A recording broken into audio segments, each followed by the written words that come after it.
নমস্কাৰ বন্ধু বান্ধৱীসকল, পুনৰ এবাৰ আপোনালোক সকলোকে স্বাগতম জনাইছোঁ আমাৰ এই সৰু জিকে চেনেলটিলৈ।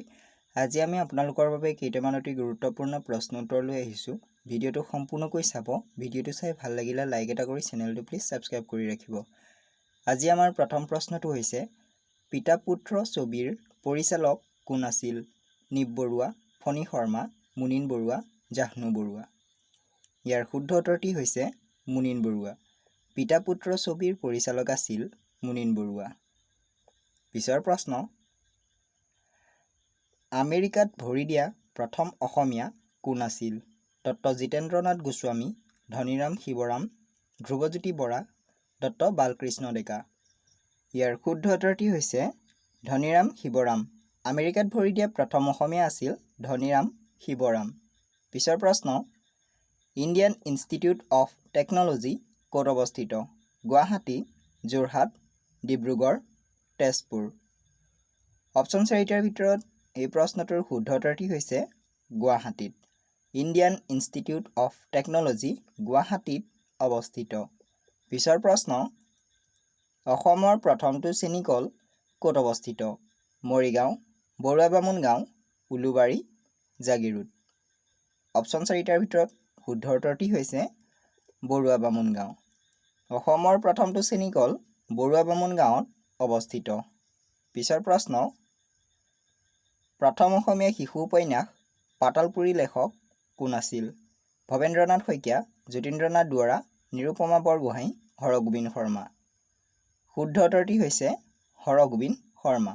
প্ৰথম অসমীয়া শিশু উপন্যাস পাতালপুৰী লেখক আছিল হৰগোবিন্দ শৰ্মা।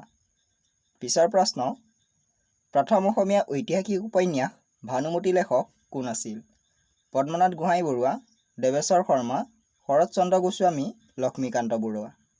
শুদ্ধ উত্তৰটি হৈছে পদ্মনাথ গোহাঁই বৰুৱা। প্ৰথম অসমীয়া ঐতিহাসিক উপন্যাস ভানুমতীৰ লেখক আছিল পদ্মনাথ গোহাঁই বৰুৱা। প্ৰথম অসমীয়া শিশু আলোচনী ল'ৰা বন্ধু কোন বছৰত প্ৰকাশিত হৈছিল? 1877 চনত, 1883 চনত, 1888 চনত, 1968 চনত। শুদ্ধ উত্তৰটি হৈছে 1888 চনত। প্ৰথম অসমীয়া শিশু আলোচনী ল'ৰা বন্ধু প্ৰকাশিত হৈছিল 1888 চনত। পিছৰ প্ৰশ্ন, হয়গ্ৰীব মাধৱ মন্দিৰ ক'ত অৱস্থিত? হাজো, গোৱালপাৰা, বঙাইগাঁও, ওদালগুৰি। অপশ্যন 4টাৰ ভিতৰত এই প্ৰশ্নটোৰ শুদ্ধ উত্তৰটি হৈছে হাজো।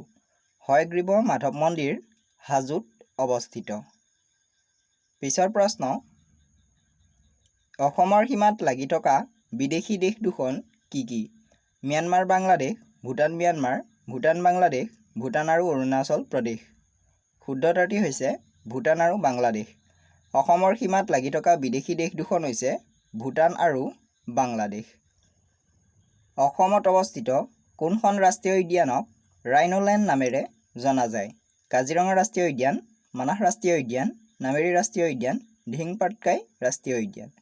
শুদ্ধ উত্তৰটি হৈছে কাজিৰঙা ৰাষ্ট্ৰীয় উদ্যান। কাজিৰঙা ৰাষ্ট্ৰীয় উদ্যানক ৰাইনোলেণ্ড নামেৰে জনা যায়। পিছৰ প্ৰশ্ন, মথলি উৎসৱ অসমৰ কোনখন জিলাত পালন কৰা হয়? দৰং, ওদালগুৰি, কাৰ্বি আংলং, ডিমা হাছাও।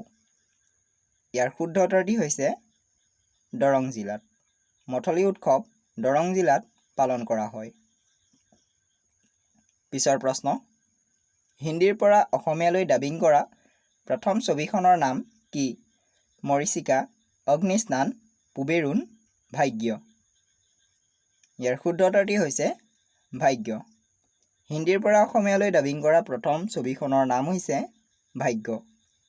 যদি ভিডিঅ'টো চাই ভাল লাগিল তেনেহ'লে লাইক, শ্বেয়াৰ আৰু কমেণ্ট এটা কৰি চেনেলটো প্লিজ ছাবস্ক্ৰাইব কৰি ৰাখিব। ধন্যবাদ।